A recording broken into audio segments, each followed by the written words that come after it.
roll call members, please, Ms. Starnes. District 1, Darrell Jeter. Here. District 2, Michelle Glover. Here. District 3, Eddie Skeen. Here. District 4, Michael Bricky. Here. District 5, Danny Castile. Here. District 6, Chris Manus. Here. At large, Stephanie Addington. Here. You all received a copy of the agenda prior to the meeting. Are there any changes, additions, deletions? If not, do we have a motion to approve? So moved. Mr. Jeter made the motion. I'll second that. Seconded by Ms. Glover. All in favor say aye. Aye. Opposed? Agenda is approved. We have 3 different minutes to approve, and you've all received a copy of those. The first one is May the 15th. Any additions, changes to that? Was there one on May 6th? There was. It's next. Okay. May the 15th. Do we have a motion to approve? So moved. Mr. Jeter made the motion. I'll second. Mr. Manus, second. All in favor say aye. Aye. Opposed? Okay, minutes for May the 15th, carry. Minutes for May the 6th. There was a correction in one of the names. Vern Mays. It was M-A-Z-E, and that should be M-A-Y-S. Okay, Citizens Expression. okay, that change will be made. Is there a motion to accept these minutes with the name change? I'll make that motion. Mr. McGlover made the motion. Do we have a second? I'll second. Mr. Castile, second. All in favor say aye. Aye. Opposed? Okay, minutes for May the 7th. You all received a copy. Any changes, deletions on that? We have a motion to approve. So moved. Okay, Ms. Addington made the motion. Mr. Castile, second. All in favor say aye. Aye. Opposed? Motion, minutes are approved. We move on to citizens' expression. Let me read a statement here for citizens' expression. Citizens' expression period is a point in the meeting when anyone who wishes to address the board may do so. If you wish to speak, please come to the podium and state your name, where you're from in the county, and or what organization you represent. The board may or may not respond to anything you say, but we will take everything you say into account when making future decisions. Please keep your comments concise and businesslike. If no one signed up to speak, do we have anybody? We have no particular order. We ask that you take turns and speak your business. Any action will be considered after we close citizens' expression. And we've got several different public hearings tonight, so we're going to try to limit to about 3 minutes, and Ms. Starnes will keep track of that. Anybody wish to?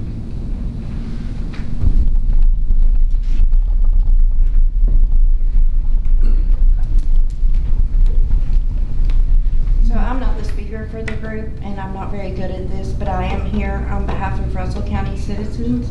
Could I have your name, please? Heather Dameron Heather from Dameron. Castlewood, Virginia. And we would like to thank each and every one of you that had the courage to stand up and send that letter. And in doing so, you protected your residents. So thank you very, very much.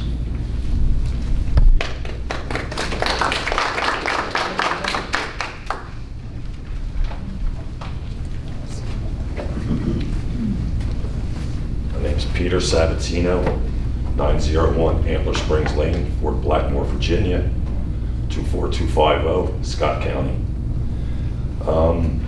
We need your help. Our road is deteriorating to the point now that it's a safety issue. We have a 4-foot culvert that's in the ground that's being exposed with holes in it. We've put sticks in it, buckets around it. We've got dozens of numbers. We called up the number to get confirmation numbers. We got plenty of them. We have a sinkhole up on the left-hand side. It started out as the size of a mason jar. It's 3 foot wide now. And they came out, we got confirmation numbers. They said, we'll come out and take a look at it and see what we can do. They put 2 orange barrels around it. That's all they've done. They came out, we called left and right, all the residents there have called, and we told them about the culvert, and they put 2 orange cones, still nothing. I called up to put stone down and have it graded because the boulders in the roads are sticking up to the point that somebody's gonna hit them and go over. School buses come down there. I grade from probably about 100 yards from my house, all the way past my house, up to the next neighbor's house, because that's where the school bus, the trenches get so bad that the school bus can't even turn around there. He turned around, knocked my fence down. I fixed it. I made an area for him to turn around in, and I called up somebody from your department. They brought me stones, which was wonderful, but they came out, they dumped a little bit here, and they put a pile in it. So the guy couldn't even do it. The first day of school, the guy came in, backed in the trench because the grass was so high. They had to call a wrecker to get him out of it. Something's got to be done if you guys can help us out at all. I mean, and the poor guy that coming up the road, he came and opened his windows all year long because the dust is so bad. You can't, it's really bad. We need somebody to help us because, I mean, it's getting to the safety point that something's going to happen. We got UPS, we got another truck that comes up there all the time. We got the school bus that comes up there. I'm afraid something's going to happen. And, one of the kids or something on the bus, if that thing collapses or goes into the ditch again, I mean, we need somebody to try to help us here because it's been a long time. I've been here for 5 years now, and I've got a dozen of the confirmation numbers. I can only imagine how many the other neighbors have. And I don't know what else to do. I mean, we've called and called and called, and I got 2 cones and 2 barrels, and that's it. Well, you're here at a good time because we have 4 gentlemen that are taking notes right here. These 4 gentlemen on the front row are from VDOT. Okay. And we are going to have a public hearing with them after a while, but I'm sure they've made notes already. Right. You need anything else? What was the address? It's all of Antler Springs Lane, Starnes Bluff, and then actually, I mean, there's a bunch of other things too, because like trees have fallen down. I've cleared at least 3 of them, and we've gotten them off the road and all that. And I know, I don't want to throw anybody under the bus, but it's the supervisors' trucks driving by our Starnes Bluff and all that, and they don't clean up the trenches or anything like that. There's a log that's got to be 30 foot long right there on the edge.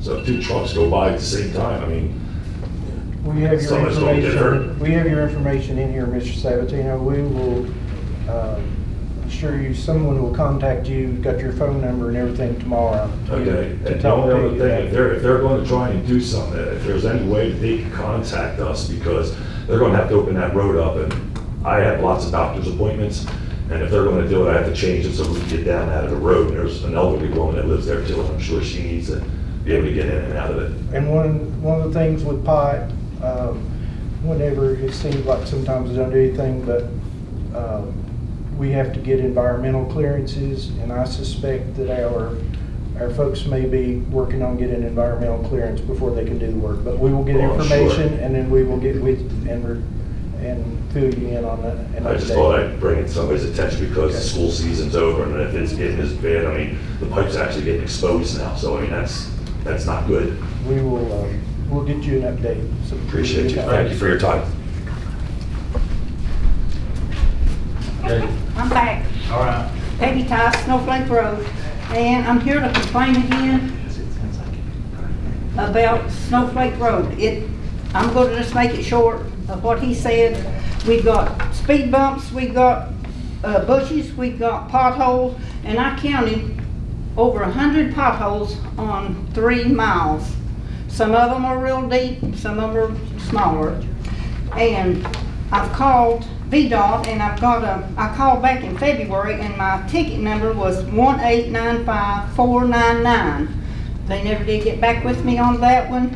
And when I called on May the 5th, May the 10th, anyway, she said that they could not find the problem. She asked me where this ditch was in the middle of the road, and we've been running through that. And it's got deeper, and in bushes, you try to get to one side, you're into the bushes. And another thing, I have been calling Griffin, but Griffin's office talked to me. But they're federal, they can't do nothing in this state. And I called Pillion's office, and they got back with me, but I was out, and she told me to call back, and I called back, and I've called back twice, and they haven't got back with me. And Mr. Kilgore, I've called his office several times, and they have not got back with me. And if these people would have to drive these roads every day, they give us some money. So, and I want to keep Snowflake Road on the 6-year plan, and I don't like the 6-year plan, and I don't know anybody that does, but thank you all. Thank you. Anyone else?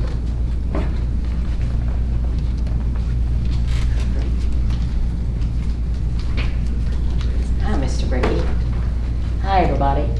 I came to the meeting the other day, the other morning, I think it was Friday morning, when they had a special meeting about the tax thing.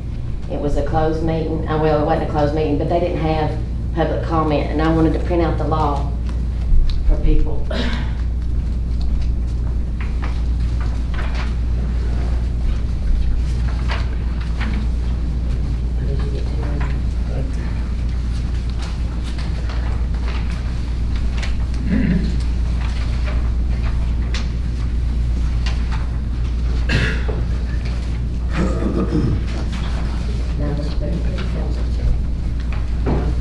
don't have a lot.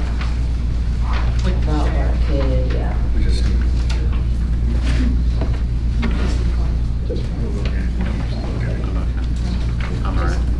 Pass them around.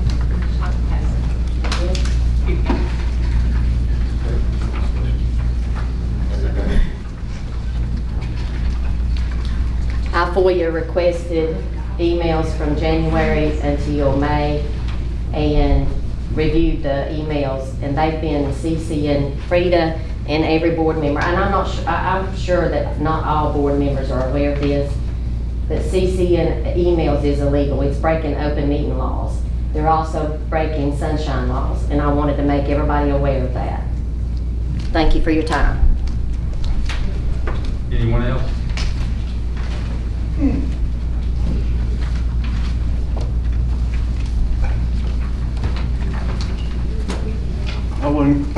I'm Gary Baker from Boozy Creek. We ain't gonna say nothing today, but I just wanted to thank our friends from VDOT for being here tonight. And the way I understand it, they've got all the permits ready to go to start cleaning out their ditch lines and stuff up our way. And just wanted to talk to Wade and Roy and Sue Wright wanted me to bring it up about their road. All the ditch lines is filled up like Boozy Creek is, and up there next to their house at the town hall meeting, they brought it up. There's a huge hole up there where their water lines are exposed, and they freeze up about every year. And they called VDOT and PSA both, and they put it back on each other. That's their responsibility and somebody else's responsibility. So, I told Wade about it. Wade said he'd take care of it. But while I'm here, you know, I'd like to see VDOT put back under the county supervision.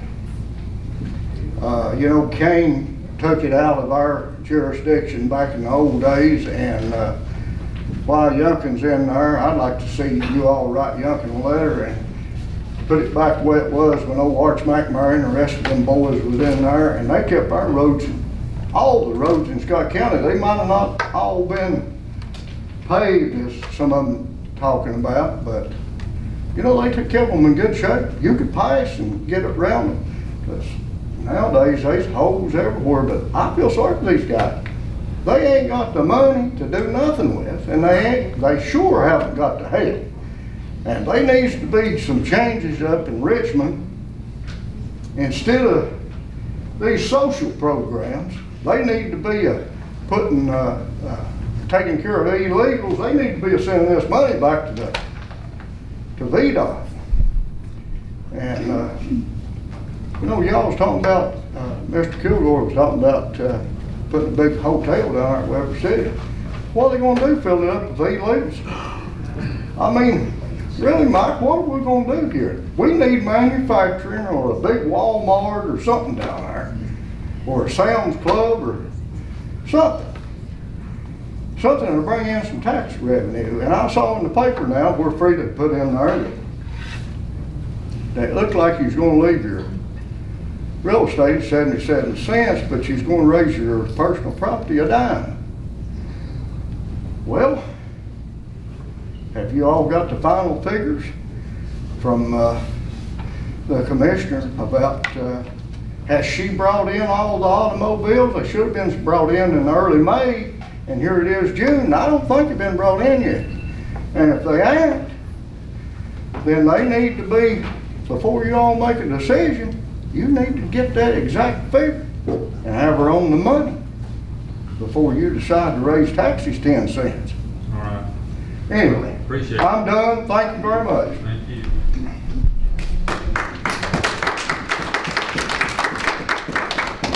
Anyone else?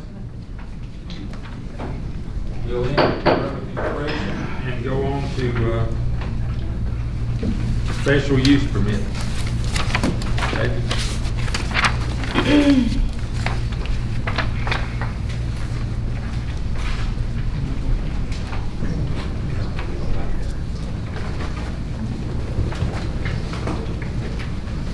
Good afternoon, Board. We're here for the public hearing on Theda Jennings' request for a special use permit for, on, I just got the name of the road, East Carter's Valley. She came in back some time ago and put in an application. It was back in January, I believe, December of last year, and requesting a special use permit to allow her to set retail sales. And it used to be they sold cigarettes there off of Lucy Road, East Carter's Valley and Lucy Road. And according to the zoning ordinance, you have a copy of it. In order to do retail sales, you have to have a special use permit. She has gone through the planning commission, and they have recommended it be approved with conditional that she get a VDOT entrance permit and a Virginia Department of Health permit for the septic system. And she has done that. You've got the definition for retail sales and everything. The trouble is she hadn't implemented the VDOT portion. Now she does have a permit through Virginia Department of Health. There's the application. There's where it is in the county. There's a special use permit for retail sales. There's a definition of retail sales. And there's a picture in your packet of the wrong direction or something. There's a picture of the store as it is right now. If she gets the special use permit, she still has to go through the building department and have an electrical permit, a building permit, a plumbing permit, everything. So that's where we're at right at this minute. So right now, pending, the planning commission says pending VDOT, which is not complete. She hadn't implemented it. She has a permit written from VDOT to, the entrance has to be off of Lucy Road. It can't be off of, let me get back there. You'll see right there, Lucy Road it's at the intersection. And the only VDOT way she could get a VDOT entrance permit is to put barrier up so that you'd have to go through Lucy Road in order to enter the sales area. She had, last time I was up there, which is earlier this week, she hadn't put the barrier up. Had put it on Carter's Valley Road. Yeah, it has to be on Carter's Valley to keep anyone from coming out of Carter's Valley into the store. What does that have to be, concrete or something? have to be a concrete barrier or something? Well, according to what I read, and she has told me, and VDOT hadn't contacted VDOT, I tried, but again, it has to, they're gonna allow her to use a railroad ties. In other words, she's gonna take a railroad tie and spike it to the ground so that it won't move, and that's gonna be the barrier.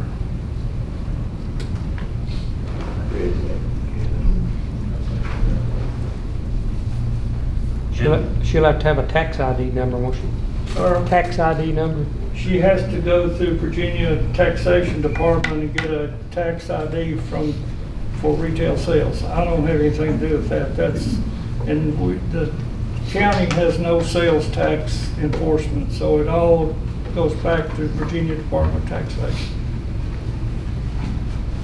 David, at this point in time, I'm kind of confused as to what we can do. There's not much we can do as far as approving. Well, it's up to you.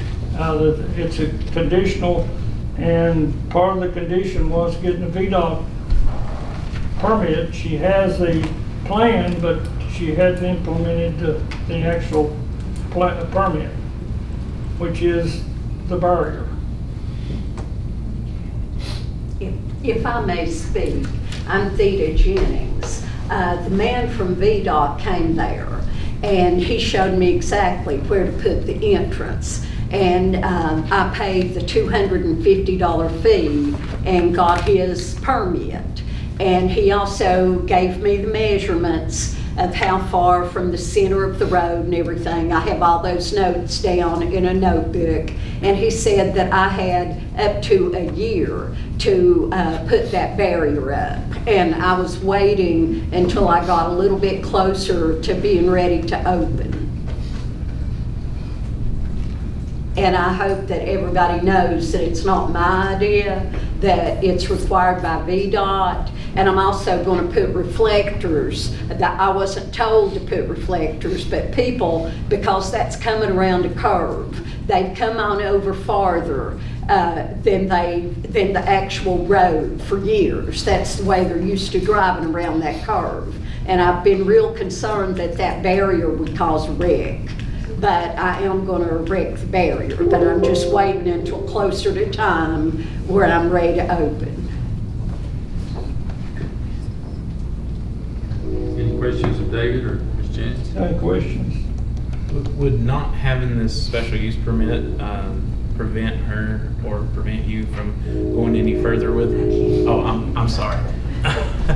No worries. Do you want me to come closer? No, I can speak up. I can get loud if I have to. Would not having this special use permit stop your progress on any of the changes that you want to make? Okay, I'm sorry, I'm a little bit confused. Yeah. What did you say about the special use permit? Would having or not having the special use permit prevent you from continuing with any construction or the well, erecting yes, the it will barrier? put us at a standstill if I don't go ahead and get approval from the board. Okay. Because what I have to get permits, electrical and plumbing and everything, and I can't cover anything up that we've already done inside until we have that. So I can't go ahead with finishing the walls inside. Okay, thank you. Sorry. And I am planning a restaurant in the middle room, but I'm having to do it separately because I didn't include it. It was an afterthought. And I didn't realize that I would have to do something else. But you all will be seeing me again next month at the restaurant. And we have a lot of people that are anxiously waiting. We're planning some real food and some regional favorites, and everything has to be prepared to go because it's a small place. Okay, thank you. So you have been approved through the health department? I'm sorry. You have? Yes, sir. I have gone through the health department, and the septic permit was including the restaurant. It was considered all right for that. And let me see. We had the septic tank cleaned out, and we had the line roto-rooted, and, you know, did everything that we could do to see that everything, it's on Bloomingdale water, it's on city water, and we're doing all complete new electrical inside and outside. Anyone else have any questions, Ms. Jennings or Mr. Gilmer? On the barrier that you need to put up, Mhm. I think that should be done before we approve this. What do you think? Well, VDOT said that I had up to a year from the time he came and gave me that permit. I will put it up. You know, if you want to have somebody check, if you can go ahead and approve this and give me a couple weeks, I can't lift those railroad ties by myself, but I can arrange work. I didn't want to. That, unfortunately, is a place where it's there isolated by itself. I'm going to have a security system because anything that is not securely fastened down gets carried off. I had some things stolen that were on the outside, and I wanted to wait to get the railroad ties because they're kind of expensive until we were ready to put them in place. And I'm going to drill and put some things. I forget what they're called, but you know, the spikes, yeah, the spikes down in there, and I'm going to put reflectors on there. And I've told some of the people in the neighborhood, you know, not to be surprised by seeing that, because I was just really concerned about somebody having a wreck and getting hurt. What about your tax ID? Have you worked any on it? I haven't gotten it yet, but I'm going to. You know, since I can't actually open the business until everything is ready, I'm going to do that. Yeah, I'm going to do everything the way it's supposed to be. And as far as the restaurant later, I've already completed the Safe Serve Managers Program, and I have my certification for that. And, you know, I've done everything that I'm aware of that I need to do about that. But that will be a different thing. This is about the thrift store. And I plan to make it something that I hope people in the neighborhood will really enjoy. I've requested from several families some old pictures, you know, to put up of the people in the community, because a lot of people have a whole lot of very good memories of having come to that store whenever it was open all their lives. And, you know, so I want to put up some pictures of the different families, and I've talked to several people already that are going to loan me a picture, and I'm going to have a copy and put it up with a little thing at the bottom, you know, giving a little history, telling their names and what they did, and that, you know, they lived there in the valley. Thank you, Ms. Jennings. Mm-hmm. Was there anyone else to speak on this matter? That's what I was going to ask. Have a seat. Will, is there anyone else that wants to speak? Yes, please. Come on up. Have a seat, Ms. Jennings, please. Ms. Jennings. Okay, I'm sorry. Okay. I'm Robbie Lewis. I live at 235 Fleming Road, Gate City, Virginia. I'm about less than a half a mile from where Ms. Jennings is speaking of. Also, I wanted to start by saying, I think Mr. Gilmer mentioned in the Planning Commission meeting that he had received, and I don't want to put words in his mouth, but I think he can speak to this, that he had received multiple calls in opposition to this. We also, there is a petition of over 200 plus signatures of people that live in that community, and I call it a community. It is an agricultural community, but it is a community, and that are opposed to this. We have that, and I think Mr. Gilmore had seen that as well. And and I'll try to be brief, I'm not going to go through everything here. This is the third meeting I've been here about this, first time in front of this board. We've spoken about apartments, we talked about CBD, we talked about thrift store, we talked about apartments again, and then back to a thrift store, an antique, and then today we added a restaurant. We're concerned. We don't know what's going here. Then we talk, this is not asking for a business. I'm as capitalism friendly as the next person.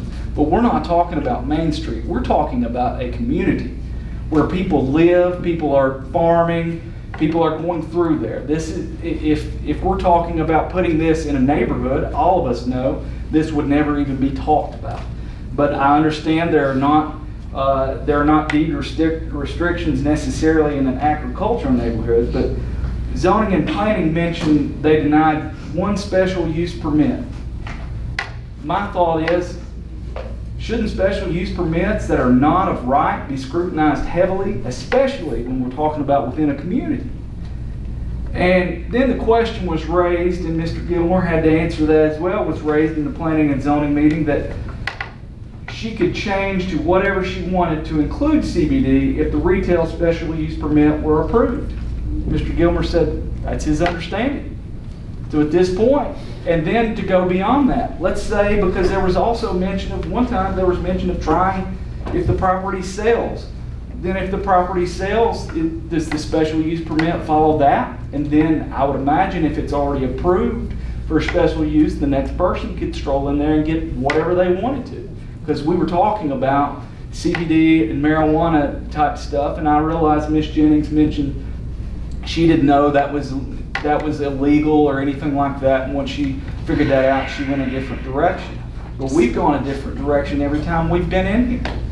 And further, the board, as far as the planning commission, all the board members mentioned at that point, well, although they didn't believe that this was a viable plan and didn't believe it would bring revenue to the county as far as tax revenue, who are they to stand in their way? My position was, well, why take the risk of approving a special use when the potential harm to the community far outweighs the potential revenue to the county?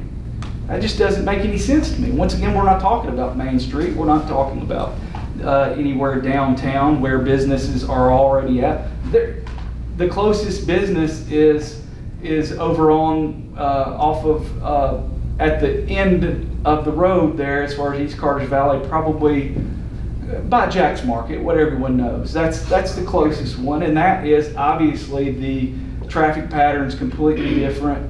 We're talking about a road that is lined. The road we're talking about as far as East Carter's Valley through there, not lined. She mentions people drive through there, cut off. They're going wherever through there. I don't think it's safe by any means. And how I see this, and it was mentioned the last time as far as antique/thrift store, how I read the code, if that's the case, an antique store is listed of right in the code. So a person can run an antique store, so why the need for a special use permit if that's the intent? So at this point, I'm just confused as to why the need for a special use permit at this point, if that is truly the intent. But I think our question, and I think there's a lot of people here as well, some of them couldn't make it. They were able to just sign the petition.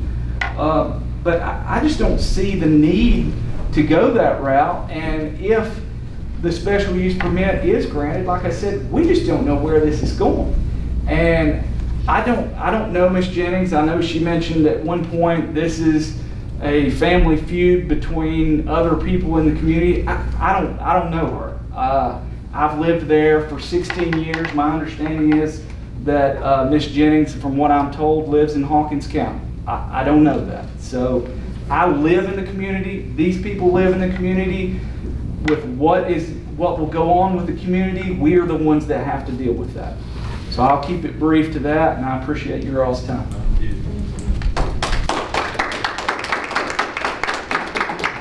Anyone else wish to speak on this subject? May I speak again to give some clarification? Ma'am, I don't think, I'm gonna see if we've got any questions up here first, or any suggestions. Any board member have any suggestions? I do have one question. There was a petition that was brought to the meeting, the first meeting of this. How many names do you all have on that petition? It's over 200. Okay. The petition, they thought, nobody ever came and talked to us personally and asked us what we were going to do. Actually, on Mr. Robbie's part, it's actually been very detrimental to us. It's been derogatory. We had no intention of opening up a store like that. That was, all those signatures were about a CBD store. Somebody heard a rumor and they flew with it. A young man had asked me about renting that to him. After I researched it on the internet and found out that it was not legal, I said, absolutely not. I said, me and my husband have never been involved in anything like that, and I don't intend to. And we went ahead, we had started to remodel the building. We went ahead, and for Robbie's information and everybody else here, we intend to do the thrift store and the restaurant. The restaurant is going to be in the middle room. I'm going to have a big counter in the main room. That's where the thrift store is, where I wait on the customers. All the food has to be prepared to go, and they will be placing their order and picking up their food there and going with it. It's not, there's a lot of traffic on that road. We expect to get a lot of lunch traffic.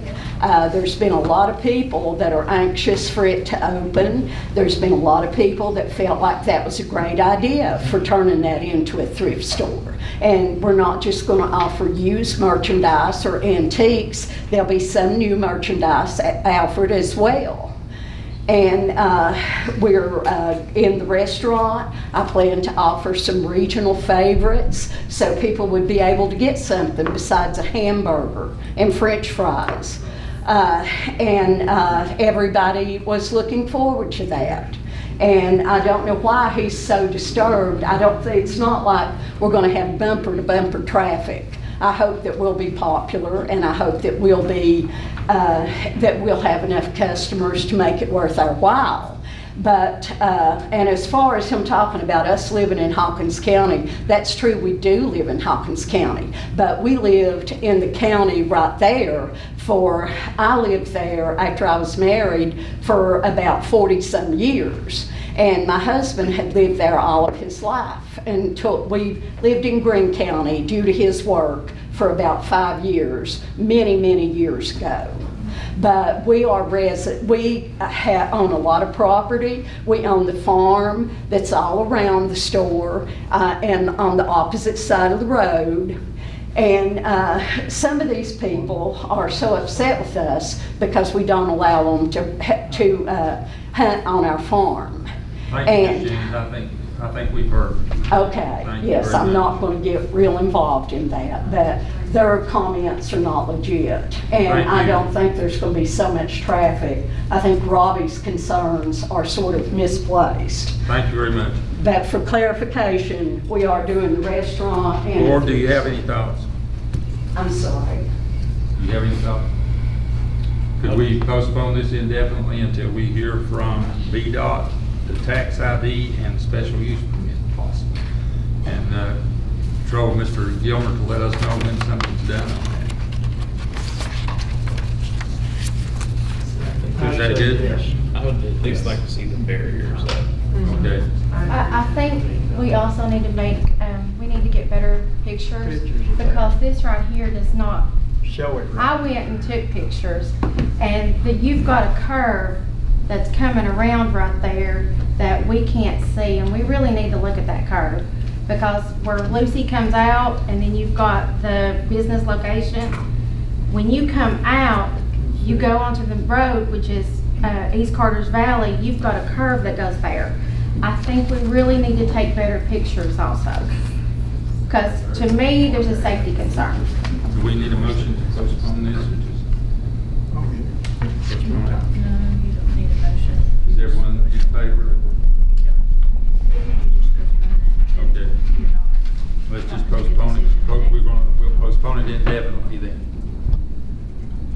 Okay, Scott County VDOT. Mr. Allen Sumter.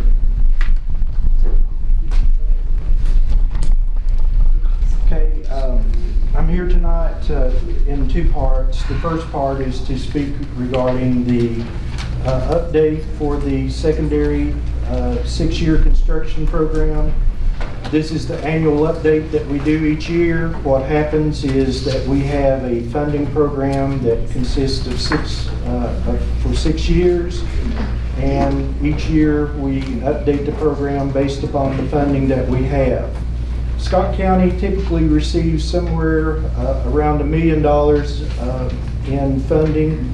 Each year we have about 255 miles of unpaved road in Scott County, and Scott County is in the top 5 of the unpaved road allocations in the Commonwealth. What I'd like to do tonight is just kind of give a little summary of the plan and some of the conversations that I've had with you in the past. First of all, we had hoped that we normally are in position to be able to add a road to the plan, 1 or 2 roads each year as roads roll off the plan. As we've seen throughout much of the country has been affected by inflationary factors, and VDOT has been no exception to that in the past year. And so we've had to go and take a look at the number of costs that there is based on the number of projects that we have in our plan, and make sure that our cost estimates were updated so that we could deliver on the projects that were already currently in the 6-year funding program.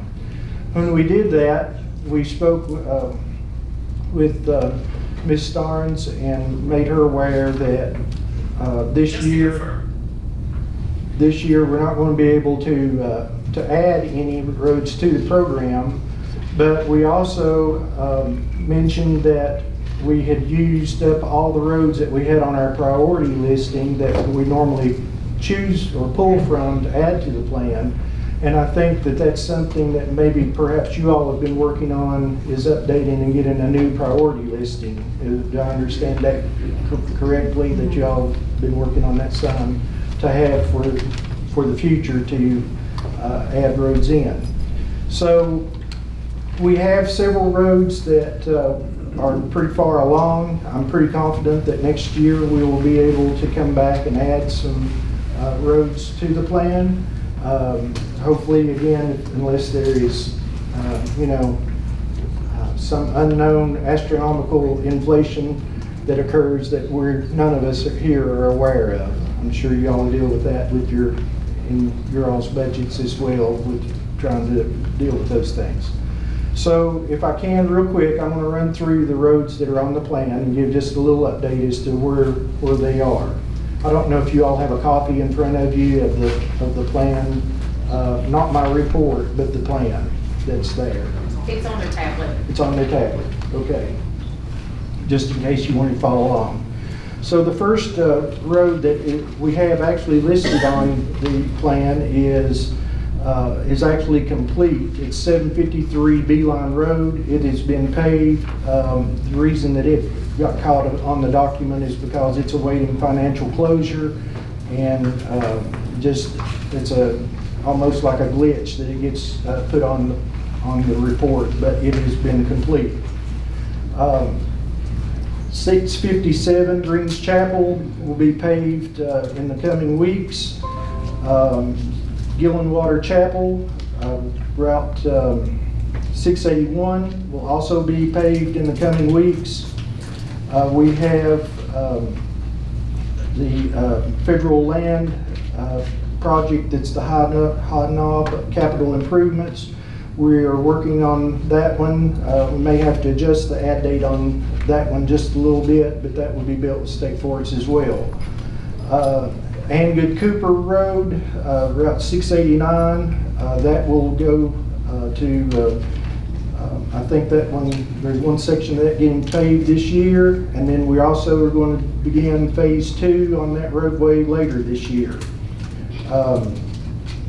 856 Spurlock Road, that one is scheduled to be paved this year, and then 654 Horton Summit will be scheduled later on during the summer.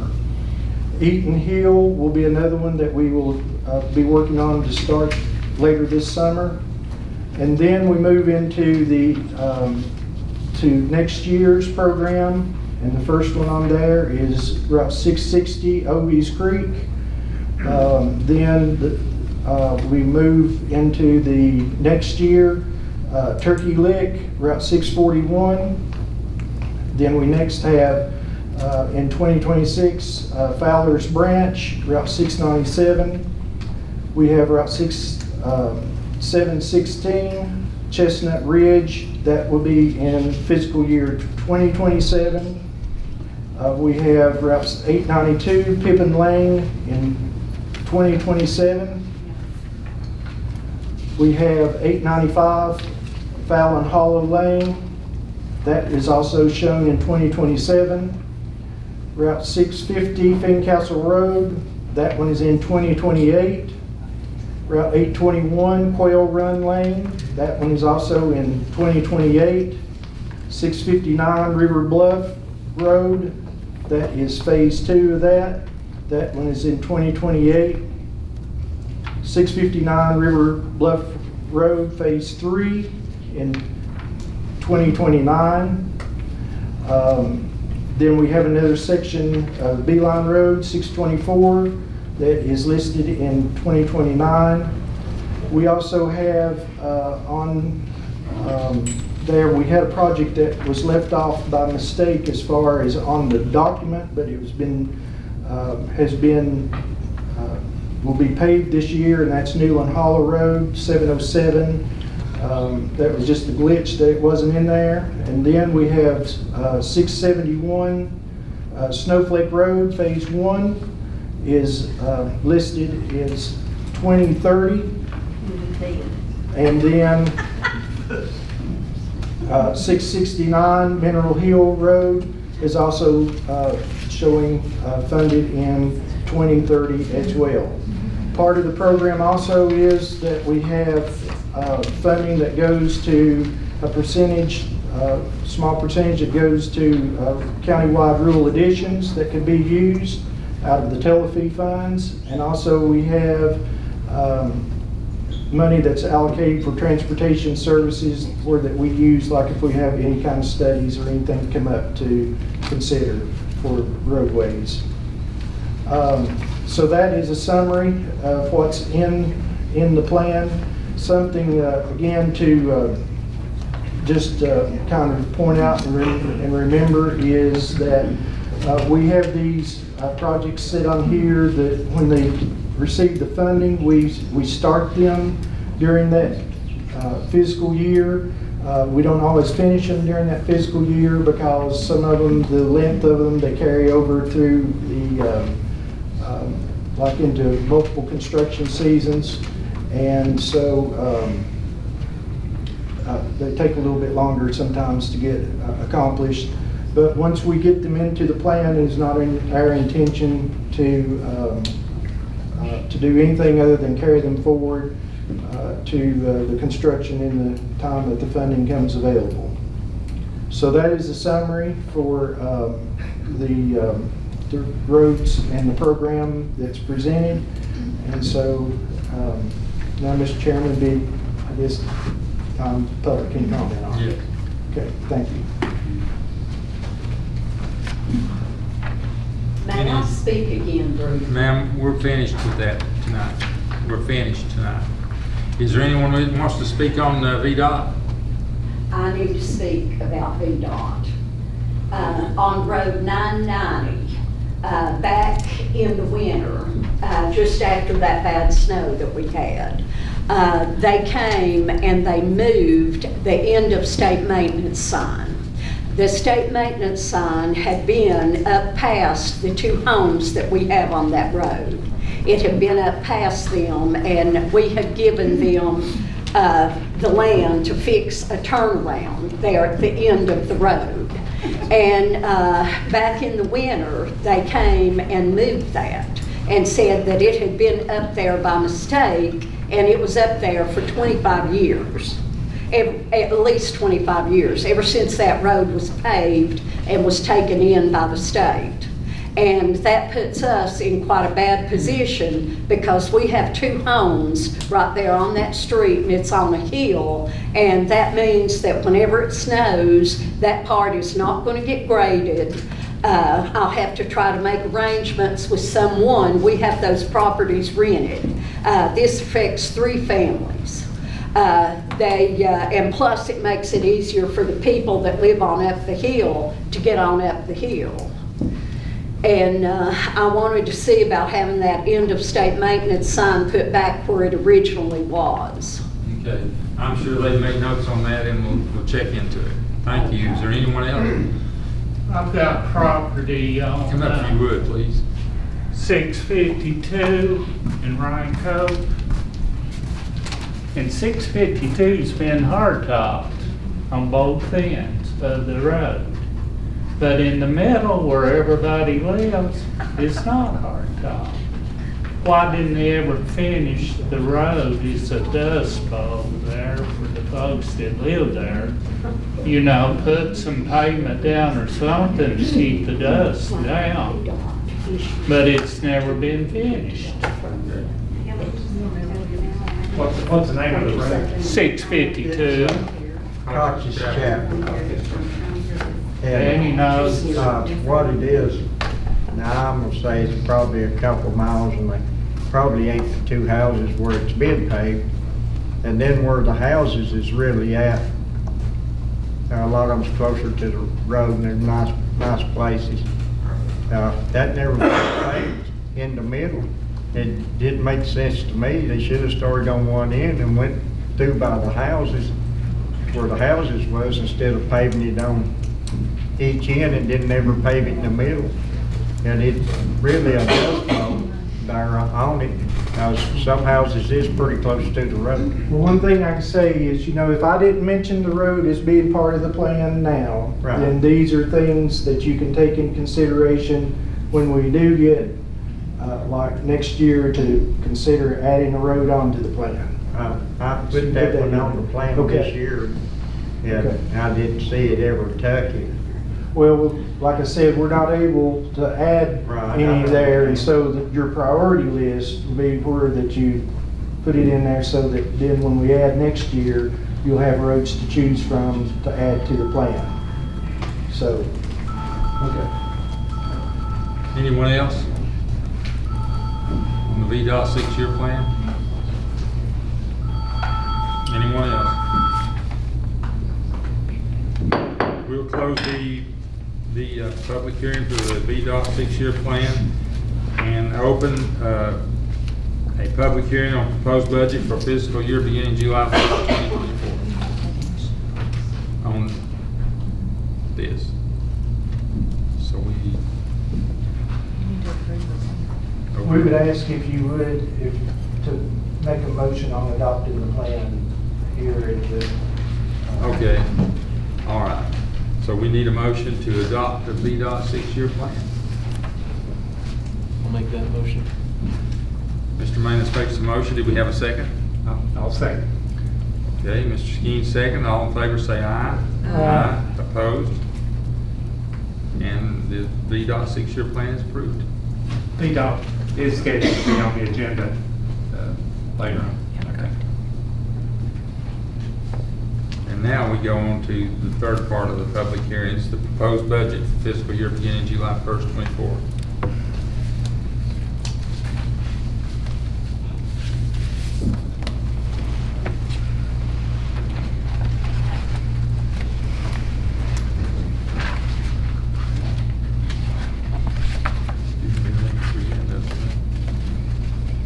Anyone wish to speak on the budget for July 1st, 24?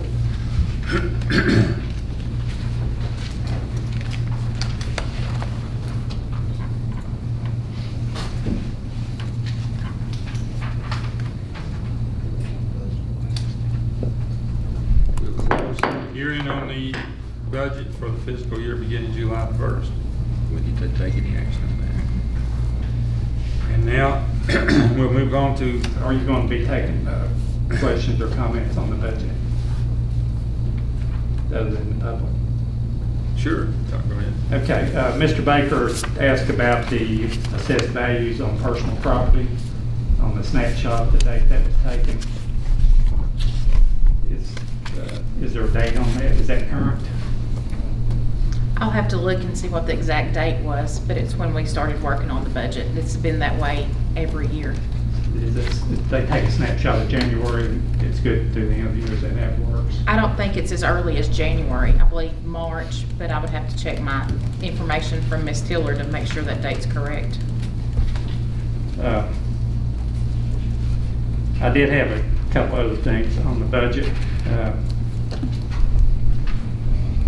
I understand that the EDA did return the $115,000.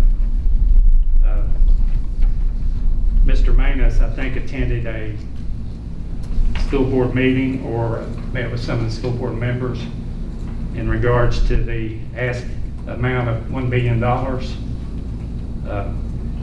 Asked for 200,000.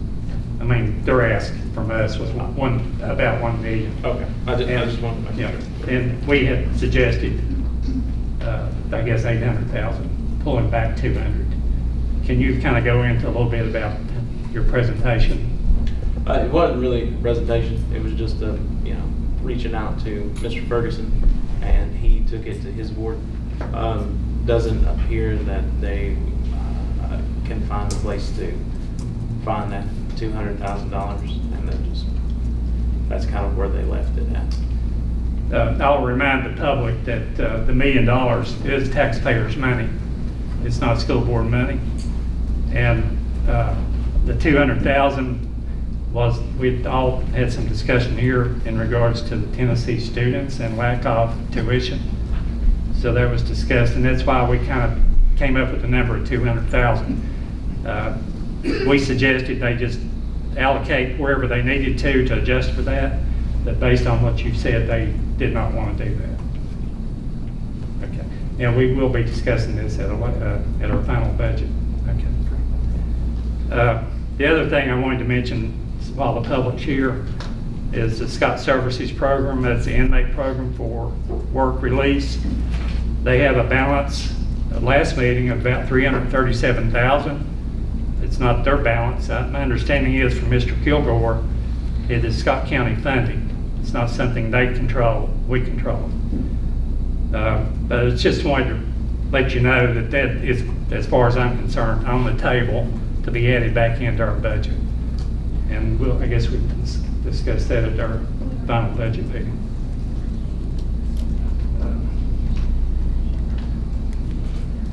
I think that's all I had, Mr. Chairman. Okay. Okay, we'll move on to public hearing, possible tax levy increase for fiscal year 2025. Do you explain that?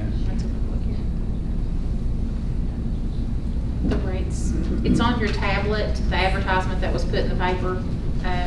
The only increase that you had advertised was a personal property tax increase from $1.65 to $1.75. You can have your public hearing tonight. The tax levy can be adopted at your budget adoption meeting as well. So that'll give you another week or so to think about what you want to do on the personal property tax levy. Did we just? I thought we decided to do a additional tax on the hotel motel tax. Change it from 2 to 5. We don't have that. Folks, speak up a little bit. Sorry. Can't hear you. I have a bad habit of mumbling. I'm sorry, sir. All right. Mr. Manus's question was about transient tax. That's a tax that's charged on hotel, motel fees. That will be a public hearing coming up. Okay. It's by ordinance, so we have to have a public hearing separate on that. All right. I wasn't clear on that. Thank you. I think the big thing that changed from last time we met was the Department of Social Services. There, which might factor into what we're doing now. I think you covered that. Should the public know that, or it was just a calculation? It's a calculation error in the draft budget. that was a $97,000 difference. So that'll be incorporated into their final draft for the budget. Mr. Brady. Come on, Ed.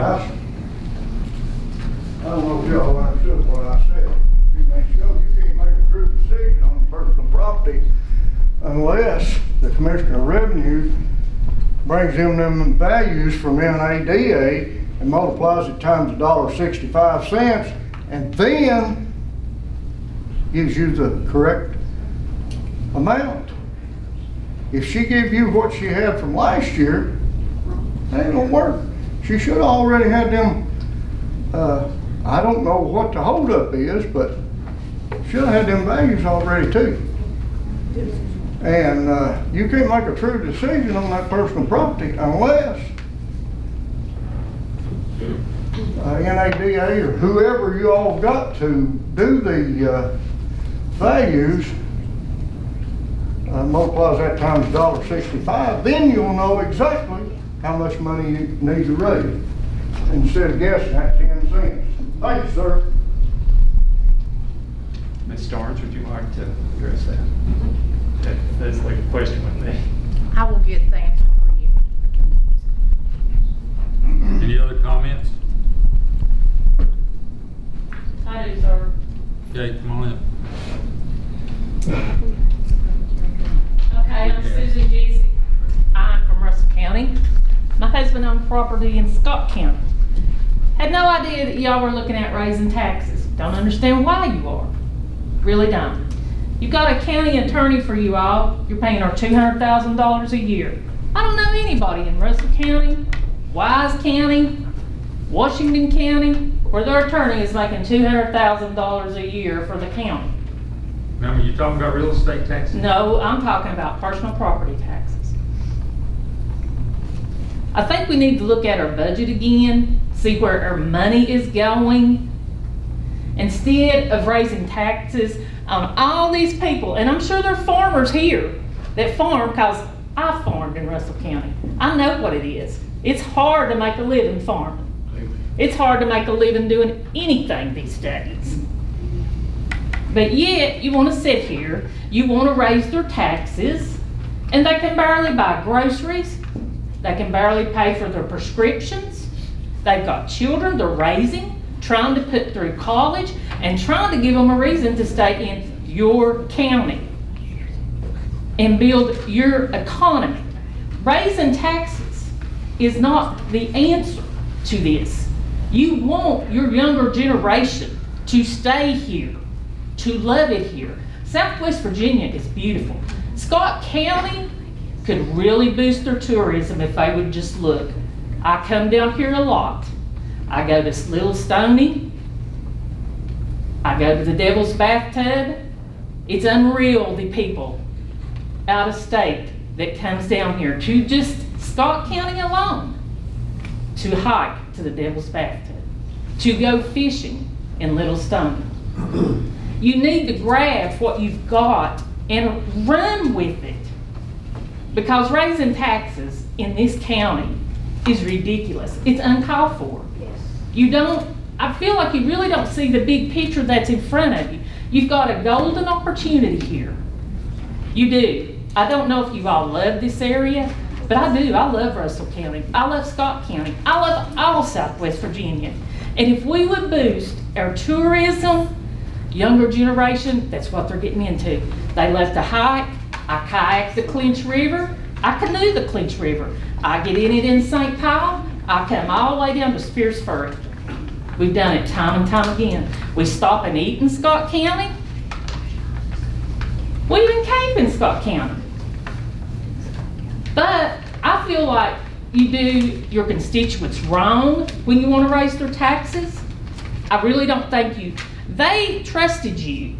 They elected you to your position. They believed you. They put their heart and soul in where they live in Scott County. And I'm sure all of these people love it.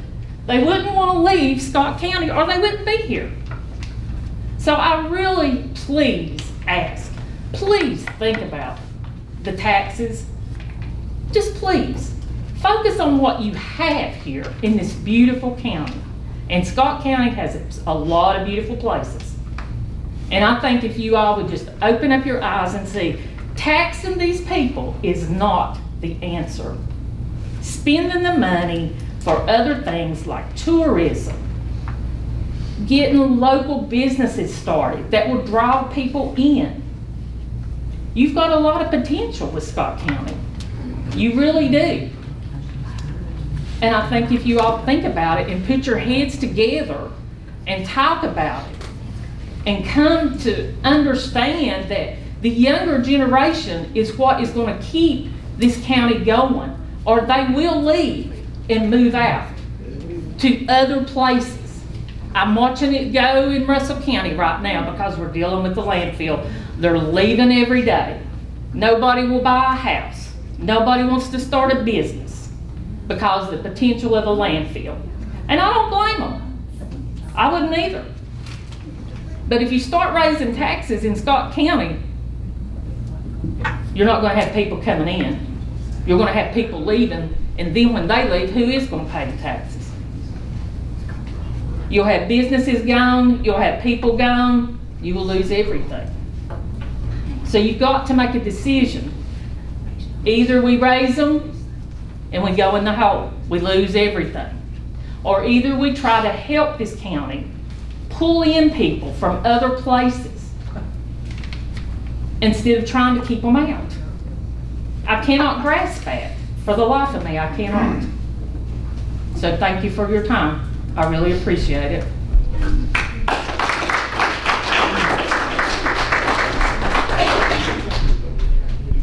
Any other comments on possible tax levy increase? My name is Tommy Osborne. I live in Boozy Creek.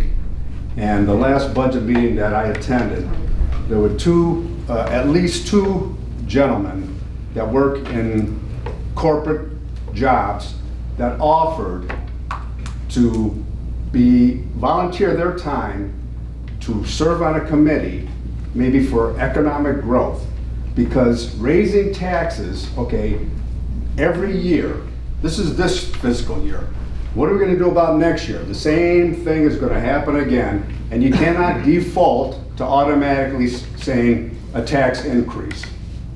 There are people out here in Scott County that will volunteer their time. My wife is one of them. She couldn't attend tonight, but she would be happy to serve on a committee, okay, and give input instead of how to increase economic growth instead of raising taxes. So we'll be attending the next meeting, final budget meeting, and we'd like to discuss this again at some point. Forming committees of Scott County residents that will assist you in trying to meet the budget, because it's going to be the same thing next year. So I appreciate your time, but I think we got to do something different. We got to think out of the box instead of just automatically raising taxes. Thank you.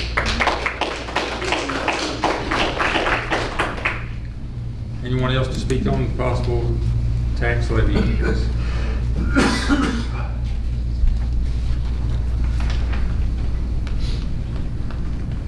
My name is Michael Slice. I have lived in this county my entire life. Some of you guys ran your whole campaign on lowering taxes, and now we're thinking about upping the taxes. I have a 2018 Jeep Wrangler that last year I paid over $400 and some on taxes, and if we raise it again, how much am I going to pay this year? I mean, we can't afford to keep upping and upping the taxes, especially with me. I work for the school system. I make $20,000 a year. How can I pay for more taxes? When the tax time comes, my check is about $1,200. My Jeep payment, $600. If I pay another $400, what am I going to live off of? I have more bills than to pay more taxes in this county. I have insurance. I live with my parents. I don't have to pay rent. I don't have to pay anything like that. But insurance, tags, inspection sticker, taxes, Jeep payment, everything else that's coming out, and we're paying more taxes. We can't afford, people like me cannot afford to keep upping the taxes in this county. And some of you all ran your whole campaign on lowering taxes. And I voted for one that did. And now we're gonna up the taxes? It can't work that way. People my age that are making barely minimum wage, I make $12.14 an hour working at the school system. And I'm working summer school to hope I can pay the taxes for you guys. Because summer school is $30 an hour. And I'm having to do that to pay these taxes. So, thank you.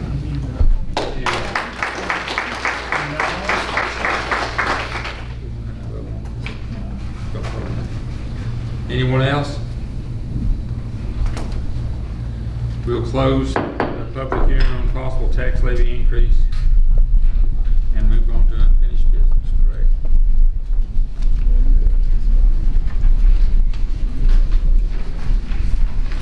C4 funding request. This is in your unfinished business. I included the business plan for C-Corps on your tablet, so I hope you've had a time to take a look at that again. I heard back from Mr. Smith, who was at, I believe, month before last meeting and presented to the board. C-Corps is set to open on July 1st. They requested $75,000 from Scott County's direct opioid funds. They feel they can average at least 5 residents, re-entry residents from Scott County. And that would be a savings in jail costs if they were able to maintain the 5 at around $90,000 a year. To date, they've received funding from Wise, Tazewell, Russell, and Buchanan. And I told Mr. Smith that I would put this under unfinished business for you all to consider again tonight if you wanted to do any funding for that program. And that facility is located in Russell County.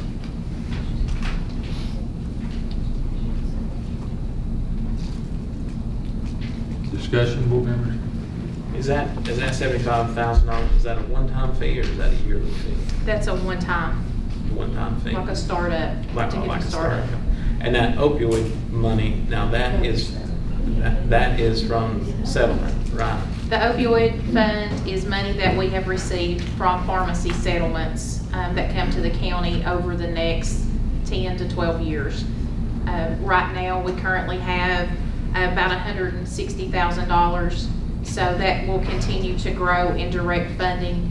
The only other direct funding you've done has been for DSS, a small amount, and then when you are doing the behavioral health amounts, those are coming from a grant type application from the Opioid Abatement Authority, so those aren't your direct funds. What we did with Dickinson County is just a letter of support, if you remember last time. It was a memorandum of understanding, not a letter of support. Okay.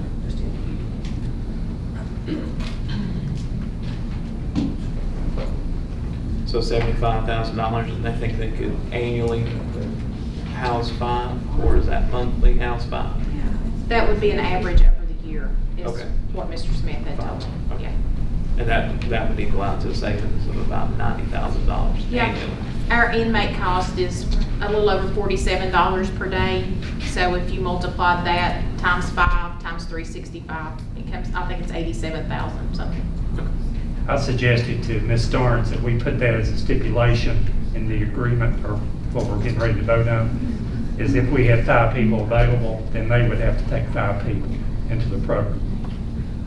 Is that how it would work if we had them available, or is it based on sentencing? How does that actually work? How do they actually end up there? I'm not sure how they end up in the program. Right. That's probably in their business plan. I don't remember if he mentioned how they got in the program when he was here before or not. Yeah, they were here last month. Or was it a month? I think it's been 2 months. Yeah, it's been 2 Yeah. If you would rather me have him come back and speak to the board again to answer your questions, since you've had time to consider and think about it, or we can do that. Let's do that. That'd be good, yes. Everybody okay with that? I've got a question. okay, this C-Court that's gonna be, they're already open, or they're gonna be opening up, are they gonna be housing felons? Or sexual offenders? Could you possibly tell me what they're gonna be doing? It's supposed to be people that are suffering from opioid issues. Okay, And- if we have, excuse me, that if a felon, and it is an opioid issue, but he's still a convicted felon of sexual assault, anything to do with children, are you gonna be housing those in Scott County? The C-Corps is going to be in Russell County, from what I understand. Okay. First off, and then second off, And Yeah, another thing is that I was at the board meeting and they did not approve any money. They turned Randy down for that. They told him they needed more information about it. That's what we're gonna do. We'll talk to them again next month. Okay. We'll take what you're saying into consideration. Okay, we'll move on to new business. VDOT, again, quarterly update.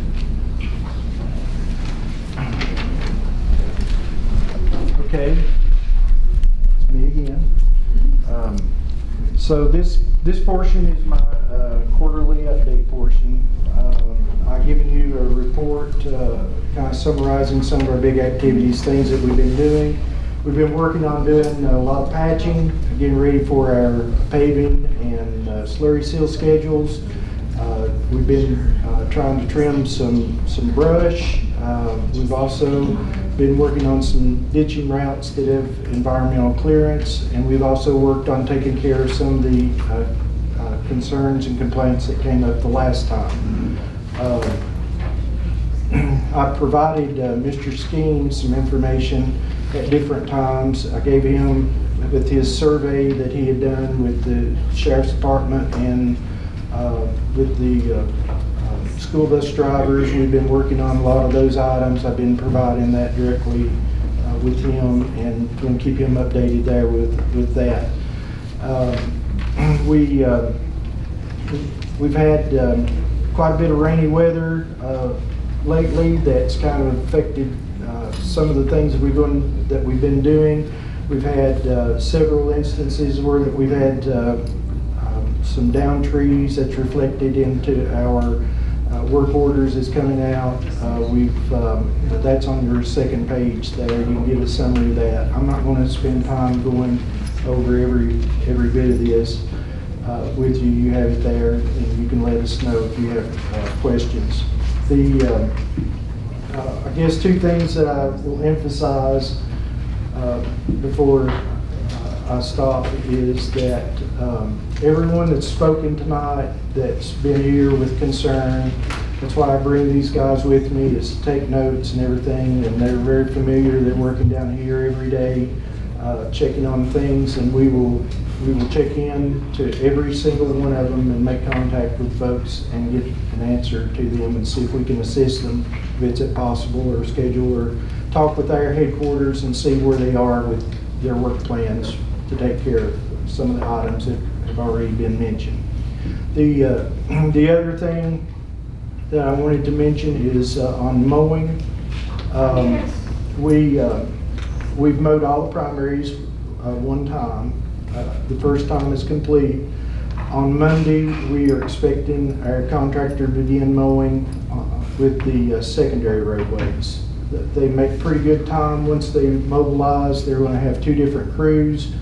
They're telling us that they're going to be starting work in the Hiltons area and in the Yuma area. And Mr. Skeen has asked that we provide a schedule to him. We're not going to list that by road, but we are going to list it to you by zone once that starts, and you can pass that along once we get that from our contract monitors, talking with the contractor, and we'll give that to you, and you can provide that to your constituents however you see fit to do there as we move forward. There's a possibility that after this cycle that we may be doing more of the secondary mowing ourselves with our crews. That's a decision that we're still investigating, trying to see what will be the best business decision for us to do.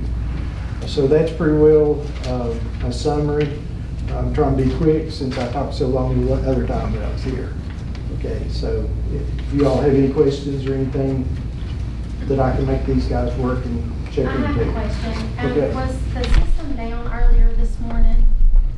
I had a resident to call me about Fowler's Branch Road, the gravel section of that road being pretty bad with potholes and drainage and the ditches being and everything. He tried, and then I also tried, and it would not take my email. Okay, I personally do not know when they're having an outage or whatever, but they do from time to time, so we'll put that on the list. I appreciate that. If I I tried, recall I that, promise. I think that's one of the ones that we mentioned that's Right, I in think the that. out years for Yes. eventual, but we'll put it on our list of items to check into. Okay, thank you. I Okay. appreciate that. All right. I did have a few comments. Okay. As I've told you, you and I speak quite often, and I appreciate that. But this is the list that he provided. This was the school bus and the sheriff's department. I think they addressed every one. Well, all of them have been looked at, and I think most of them have been corrected. And there might have been one or two that there's nothing you could do, so. And there's a couple on there that's bridge division that's out of our control that they looking into. I want to thank you for that. You're welcome. You're going to provide us with the mowing schedule, general. Is there anything we can do as far as litter control to work in advance of the mowing crews? Like I said, all I know is we'll give you the schedule of the zones that we have there. With the contractor being, doing their work, you know, we don't control and say, you mow this road today, mow that road. They're given, you know, those as a whole. So I can't tell you day to day when they're going to be on a specific road. The zone is the best that we're going to do. Now, when it comes to the primary, we have a little bit better sense of that. So we will take that into account, and sometimes I feel like some of the primary areas would probably be helpful if we had some help out there in front of us with that, particularly on like 23 or so. So Mr. Dingus just came back in, but what we were talking about, Dale, was litter control in advance of the mowing crews, and they're going to try to get us some schedules so that litter pickup can be done in advance of the mowing crews. The one thing, I guess, Bill, that I asked, whenever y'all do litter control, you all pick your bags up? No. You don't? No, we don't fix the bag up. That's a little bit of a challenge that we have there is, you know, when the contractor's coming through and, you know, the bags are there in the way they'll just mow around them. But we can talk with Bill about it. It would be safer and more efficient to do a litter pickup after the mowing. Because it's hard to get the litter out of the vegetation that's 3 foot tall. And also it's harder for the road crews to get off the road. Or it's harder for people to see them if they're standing in vegetation along the road. And there's more hazard, that is true, that's there with it. The only thing that you have with litter before is that, you know, you hit litter and you shred it and it becomes more to pick up is the only, you know, thing there. If there's any residual orange bags in the grass, that would definitely, we would want them to get picked up, because we've had that before. The bush hog hit an orange bag full of litter and it makes a mess. I think you're right that they're going to provide us with a general area of where they're going to be mowing, and we can provide that information to you. The other question I had was the cutting out. I mentioned this to you earlier in the email. Greens Chapel Road and Gilmore Chapel scheduled for 2021 paving. You said it takes steps or years, and you know, people are asking me why. Yes, I understand, and we did have, as I outlined to you, we were trying to do all those internally with our state forces, and We changed our work philosophy on accomplishing those. We now have the hired equipment helping us. So it took more than one season with, our crews doing the same amount of maintenance work versus doing the construction work as well. And then, so we've gone back to using the hired equipment. That's allowing us to keep things on schedule a little bit better. But those are to the point that we should see paving take place on those in the year schedule. Yeah, well, as I mentioned, when a road is on there, you may not see it. Like if we start one this fall, as I mentioned, some of those were, you're probably not going to see those paved this year, but they'll carry through the winter, and then they'll be paved like during the next summer for the most part there with that at some point there with that. It actually, with them carrying over like that, if we can do the work in like the summer and the fall months, do a lot of the grading work, and then let it lay through the winter and settle out, and then when we come back the following spring, summer to pave it, the paving product ends up being better rod, and you don't end up having as many potholes and things come back into that hard surface there with that. So really a two-season construction program there schedule will really get you a little bit better product in the end. You're welcome. I don't have any requests, but I've got from 2 different areas, people wanted me to brag on you for Daniel Boone, getting the road down there paved and fixing that culvert at Sarasota Circle, and also Alley Valley, over through Alley Valley. It took us a little while, we finally got that. It did, and they were very happy with it. Thank you. Any other comments? I will. Yeah. Say, go ahead. Yeah, I've got one. I'd like you to listen at this, what I got from Mr. Campbell at the state shop. Around the trash dump or near it on 650. I'm gonna go try to look at that as soon as I get a chance, and if we can get by without putting any, we're not gonna put any right now because right now we're limited funds and we don't have much for the rest of this month, so we won't be putting gravel unless it's emergency. Thank you.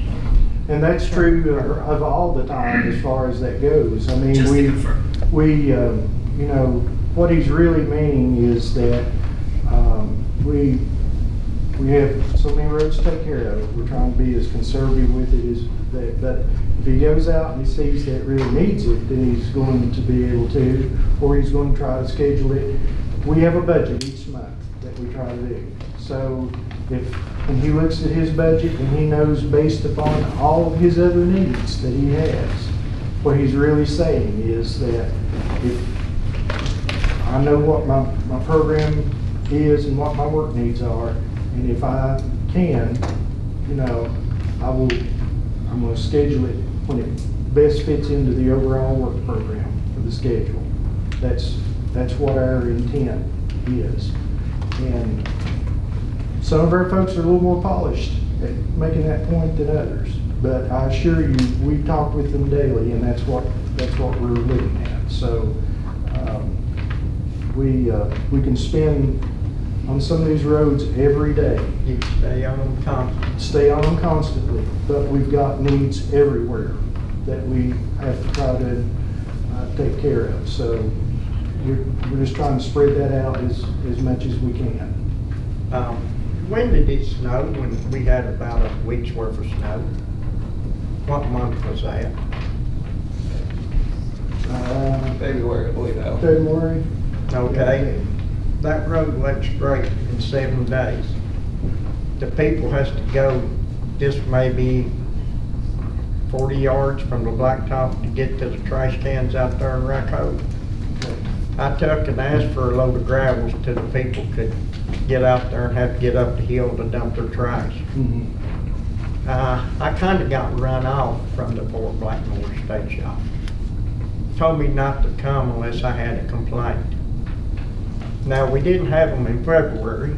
We didn't have the money in March. I don't guess we got it in May, April or May. I don't know if we got it this. It wouldn't take but one load of gravels. Now, the deal is we're in pretty bad shape if we couldn't get, and when you mentioned earlier the rain, the people talks about their cars being so muddy where they have to go. Yeah, I've been out there, yeah. I go there pretty regular. But if we're in so bad a shape that we can't buy one load of gravels for the people, we're in bad shape. And I'd like to say some more things. There's some roads on Highway 65. I've heard somebody talk about a comb. I didn't know where it was at. We got the same thing around the John Salem Monument coming back towards Fort Blackmore. We've got posts in there and got a comb. And if a truck comes through there, a loaded truck taking gravels to VDOT, it would fall in the creek because it's broke off. And it ain't one spot, there are over 3 down there. Another one out there, the tile's rusted down and we've done patched it once and it's done about 6 more inches and it's sinking again. Then we put up a sign last year across the creek there, let me think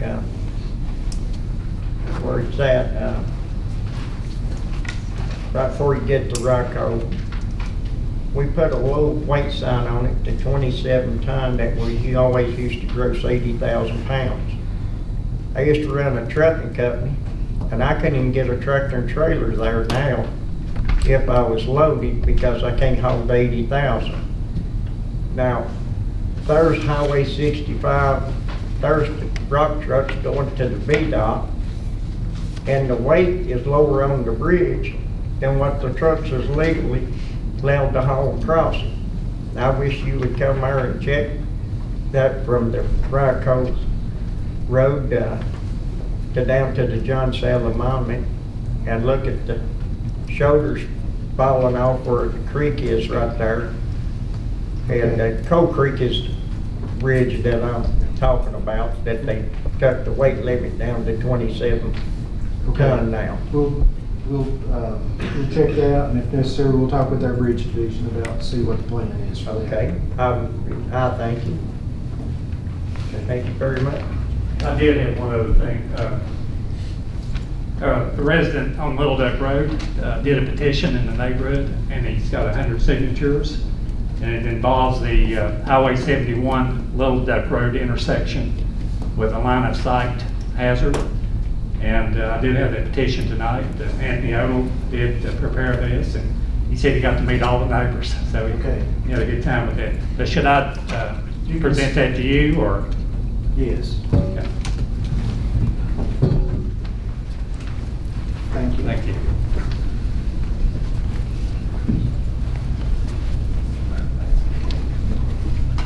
Anyone else? Any other questions of Mr. Sumter? Okay. Thank you, sir. All right, thank you. Thank you. Thank you. Good night. Next on the agenda is the Weber City Fire Department July 4th event. There's nobody here representing the fire department. Were we going to get, was that contingency? Going to get 1,000, correct? 900, okay. Do we have a motion from contingency to give $900 to the Weber City Fire Department? Mr. Jeter made the motion. Do we have a second? I'll second. Mr. Mays, second. All in favor say aye. Aye. Opposed? Motion carries. $900 out of contingency to Weber City Fire Department. Bookkeeping items, Amy.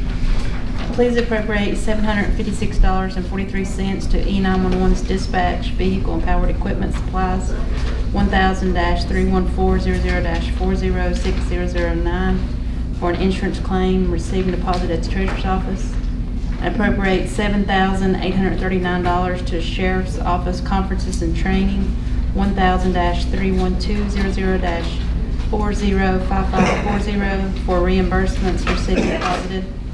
And appropriate $3,323 to Sheriff's Office DCJS Burn JAG LOLE Block FY23 grant, police supplies 1000-31200-406015-01361 for reimbursement received and deposited, and appropriate $2,340.40 to Park Golf Course merchandise for resale, 1000-71110-406009 for reimbursements received and deposited at the Treasurer's Office. Do we have a motion to appropriate these amounts to these different departments? So moved. Mr. Jeter made the motion. Do we have a second? I'll second. Mrs. Addington second. All in favor, say aye. Aye. Opposed? Motion carries. Tina? Appointments? You have 2 appointments to the Lonesome Pine Regional Library Board, and you have two applicants. You have 1 position open. Lindsay Fisher and Michael Sluss have applied.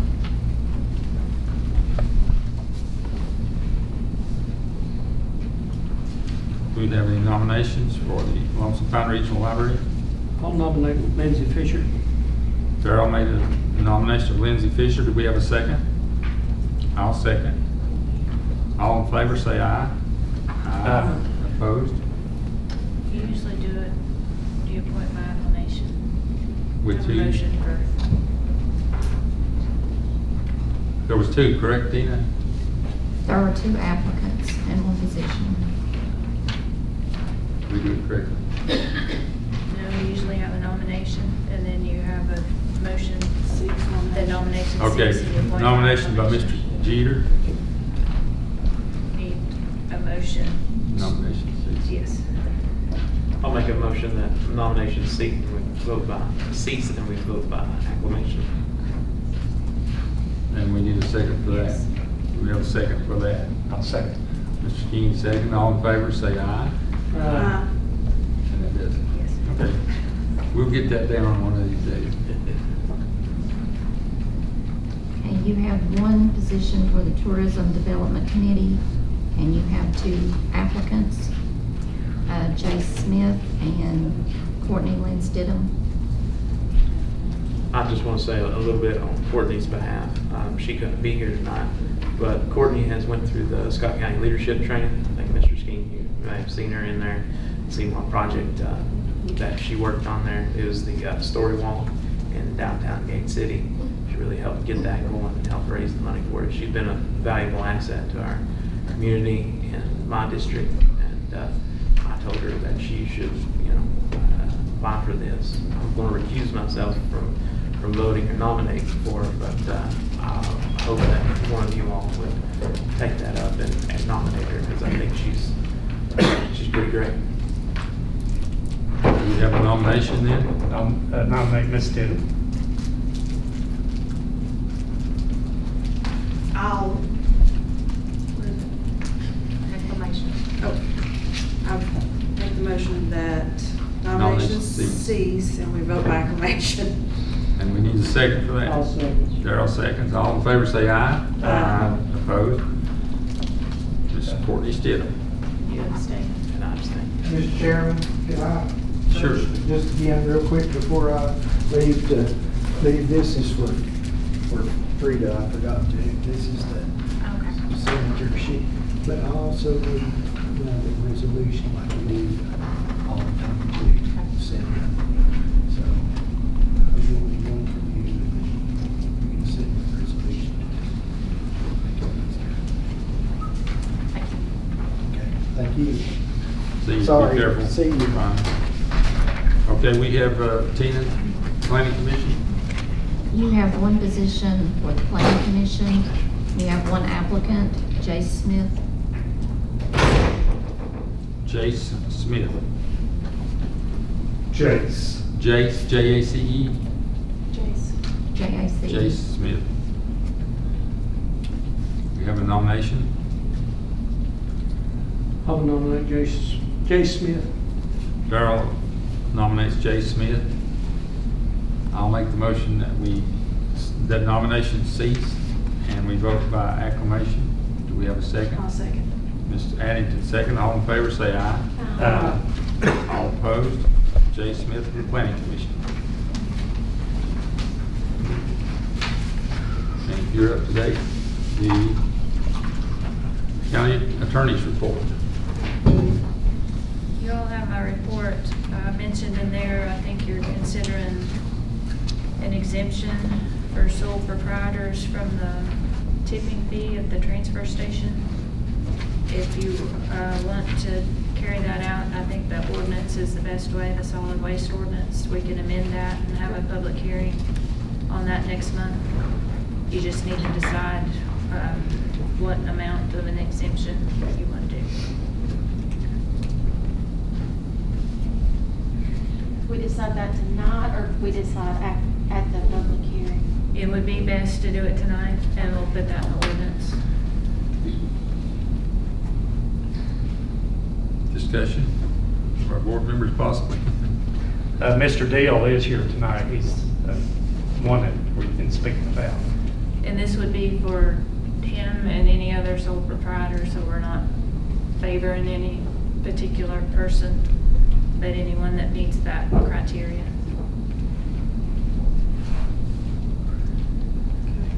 Because the fee is going up to $60 a ton, July 1st, and I think that is what brought this up as an expensive endeavor for him.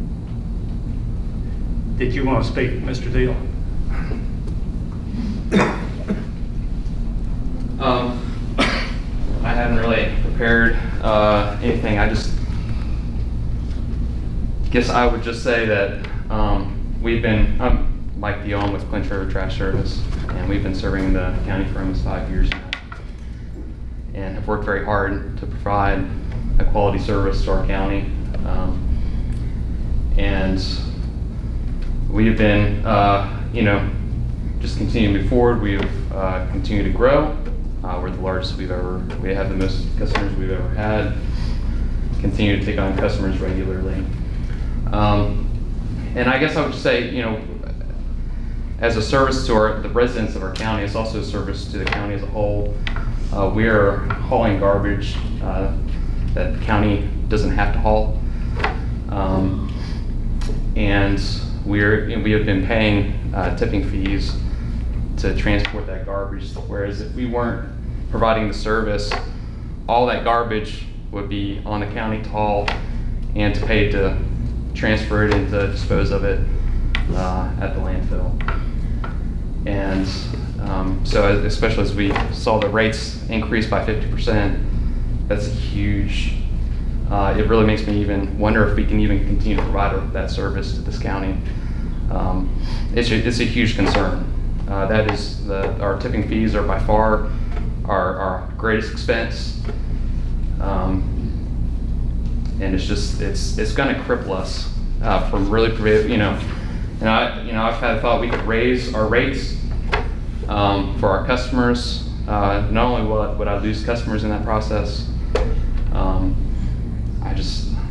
I don't feel like that's the right thing to do. We are trying to provide a service to a lot of our customers are elderly, handicapped, and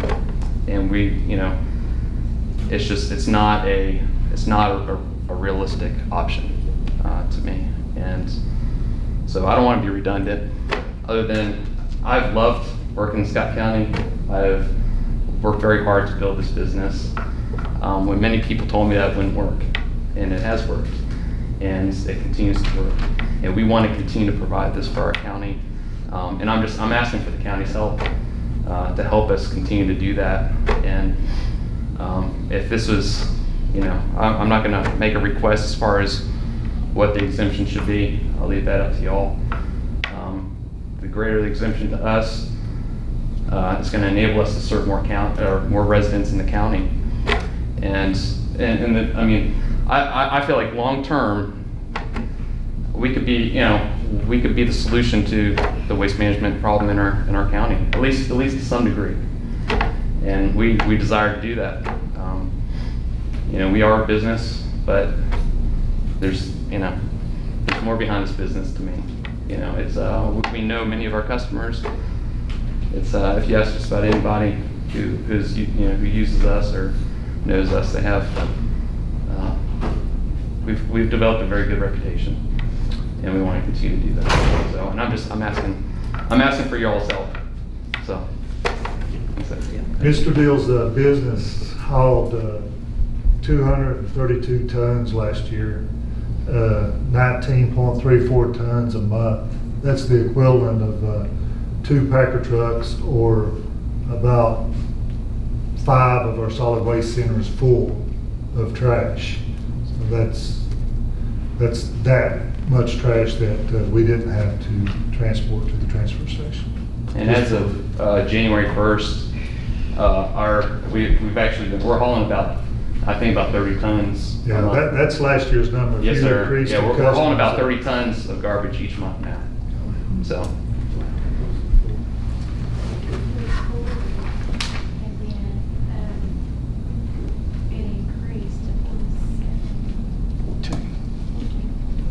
So we were charging 40, but we increased it to 60 because of the 47.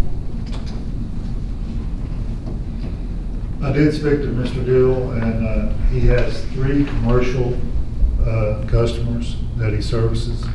In the wording that will be in the ordinance, it's a sole proprietor that is picking up household bagged garbage at residents. So we talked about that today, and if he has commercial customers, we could estimate that tonnage, and then he would have to pay the normal tipping fee for that type of service. Discussion or suggestions for the board? What again is our cost per ton? $47.15? It's 47.15, correct, Bill?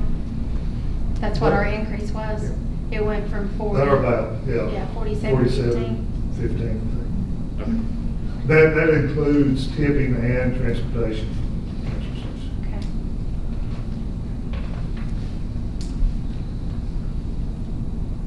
One suggestion is to leave it at the 40 per head. In the higher rate for commercial. Whatever they work out for commercial. This ordinance change wouldn't address commercial, right? That would just be how they work that out. So for sole proprietor, we would leave it at 40. We need a motion on that. You would, I'd need a motion to have authorization to advertise for the I'll give you that motion to advertise at 40. at 40. If that's a consensus. I'll second that, or go consensus, the way to do. Okay, motion by Ms. Glover, second by Ms. Addington. All in favor say aye. Aye. Opposed? Okay.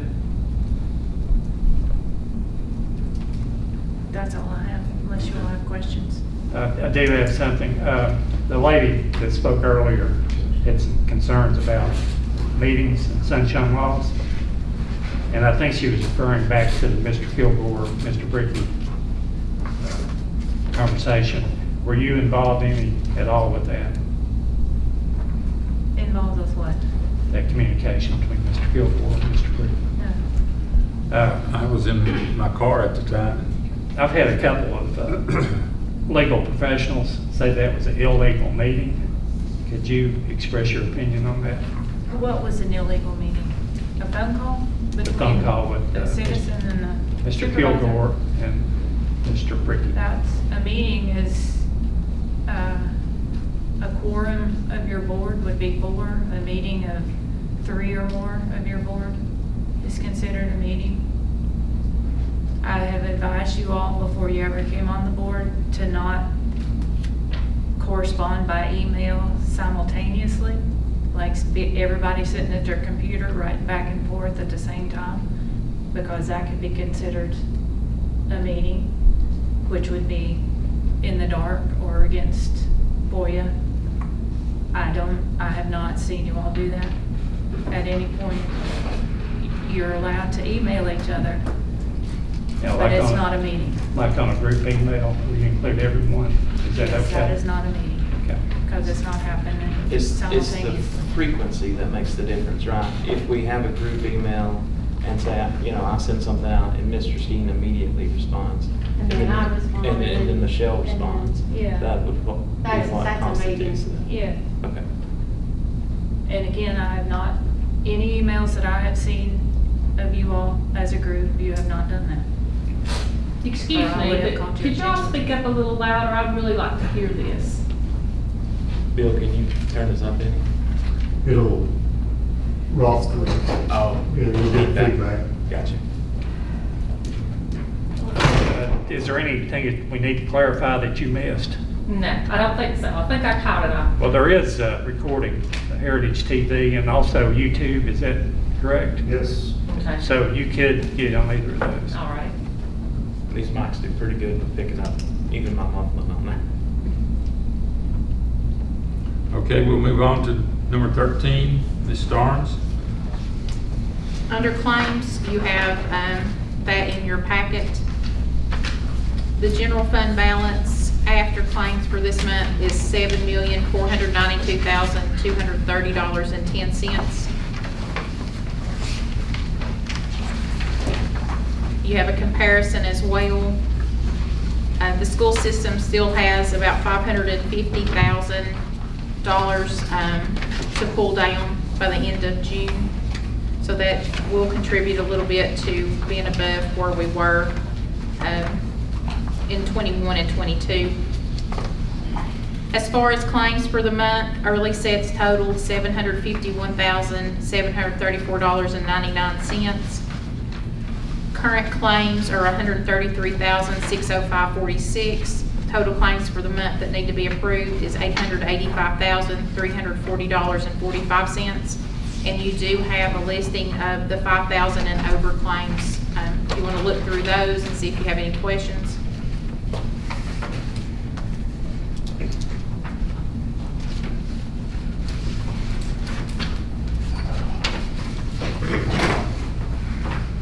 Any questions?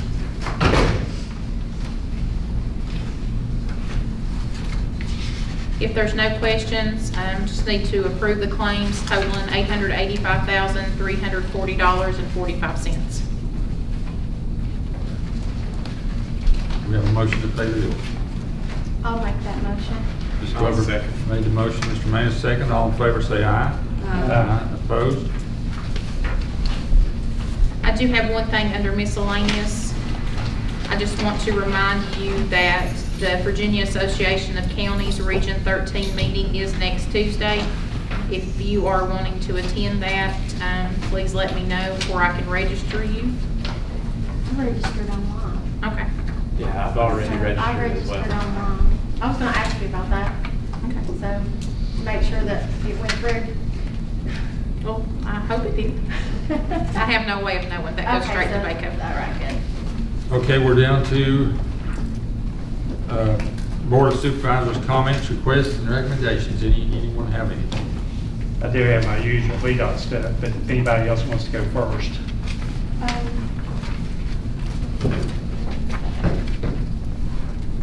I think you can go ahead.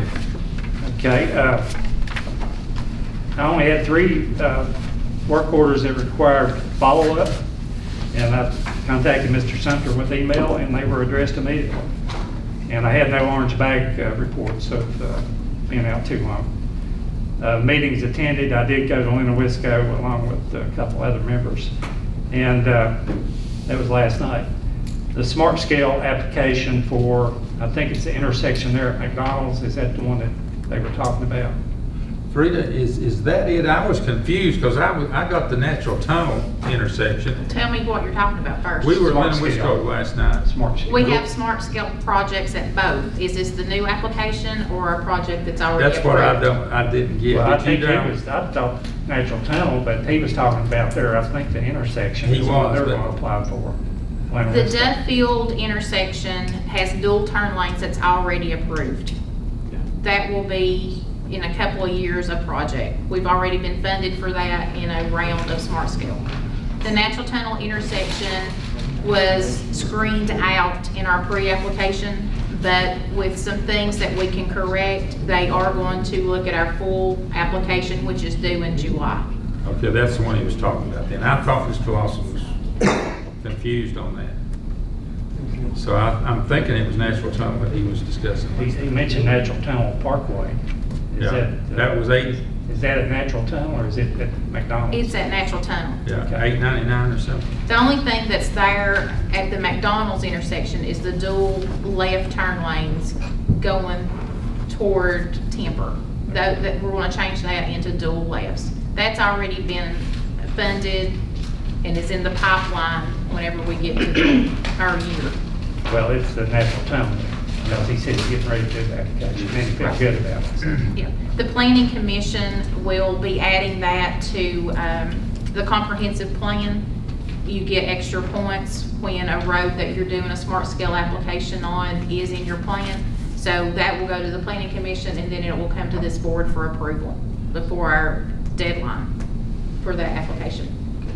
I will back up a little bit. This is the report that Mr. Shumka gave me on the sheriff's department and the school buses.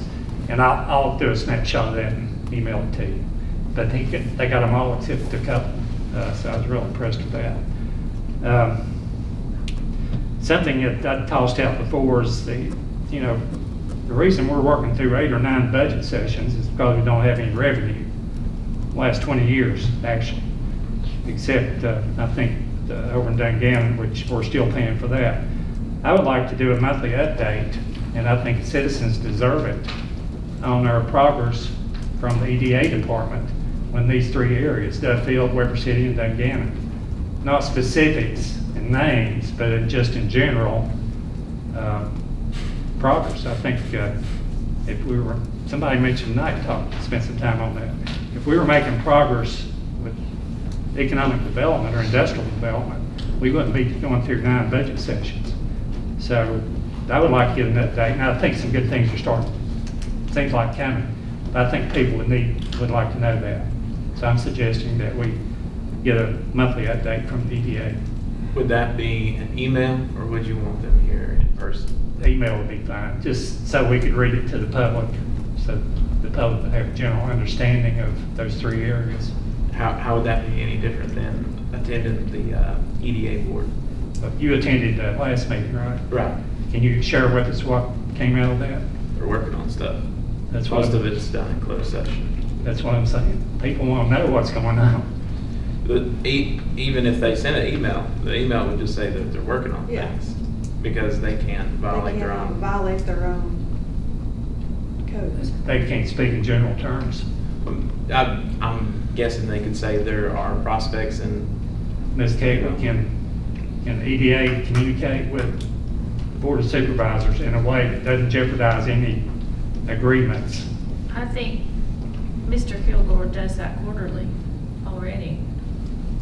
I'm saying, do we do it monthly? That part's up to you all. But he would do what he's been doing quarterly, more frequently if that's what you want.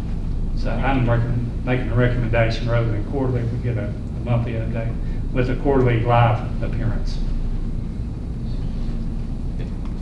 We can ask him to send us an email.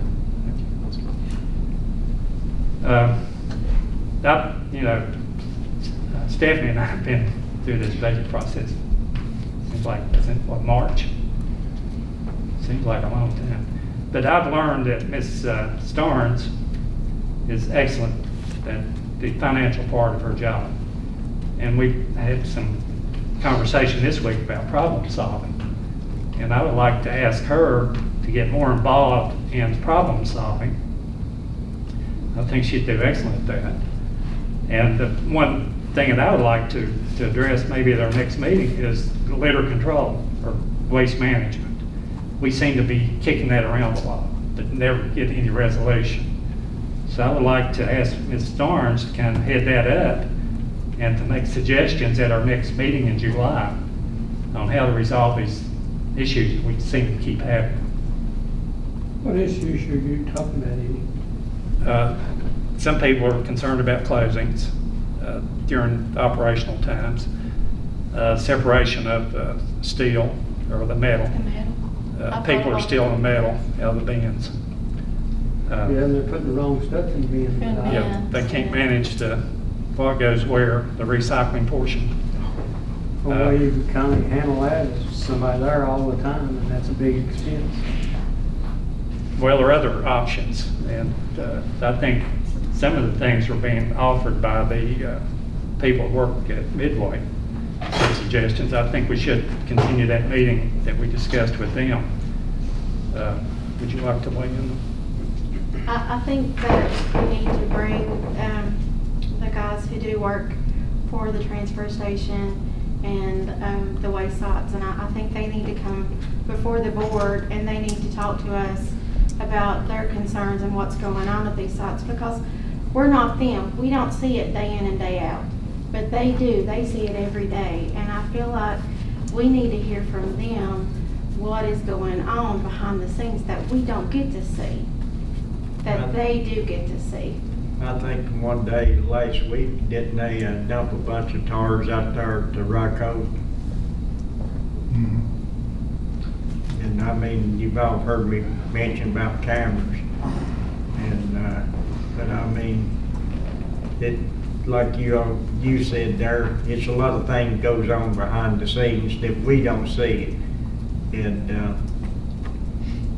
especially the Carter's Valley, Yuma, and I hear up towards above Hilton's, that kind of goes on a little bit too. But when they were established, we had them manned 48 hours a week. Then the citizens screamed enough to where they wanted them open 24 hours Monday through Saturday.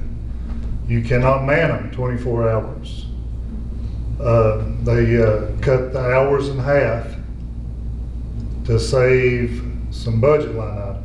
To replace that same labor force would be $250,000 that you would have to find and put in the budget this year, and reduce the hours they're open throughout the week. Them closing every now and then when they're open 24/7 is inevitable. There's no control on that. But nobody in this county has had to wait more than half a day at any time to take their trash off.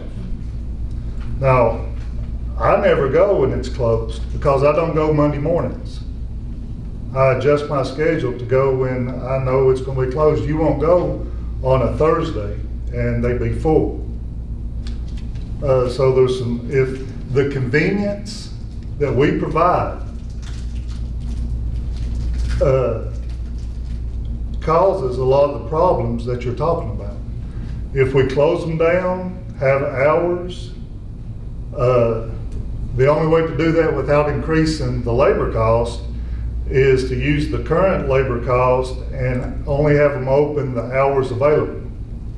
Those sites are open 133 hours a week, and we have budget 24 hours of labor to man that site.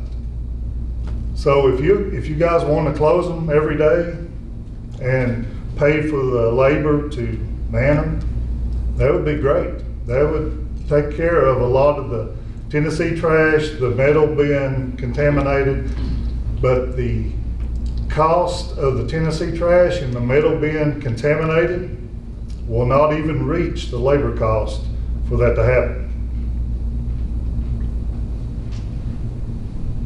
There's different options. Scott Services is one that we tossed that around as being an alternative. Scott Services, I've got some numbers, Mr. Skeen, on the hours. I don't have it in front of me. But Scott Service would have to assure that they can provide 600, I think, I'd have to look at my papers, 600 man hours a week to be able to man these sites. 6 days a week, 8 hours a day, 14 sites. So if they can do that and assure that, that'd be great. But then you have people that are out of jail in that program at these sites individually. Anywhere that we use the Scott Service Program people, they are directly supervised by one of our employees. When they help us mow, we have public works maintenance people with them all the time. Now, I'm uncomfortable with putting unsupervised people out of jail at a solid waste center, where they're just there doing it themselves. But, you know, I'll do whatever the board wants to do, but we're doing it the cheapest and most convenient way for the public that you can do. Anything other is going to cost more money and affect convenience.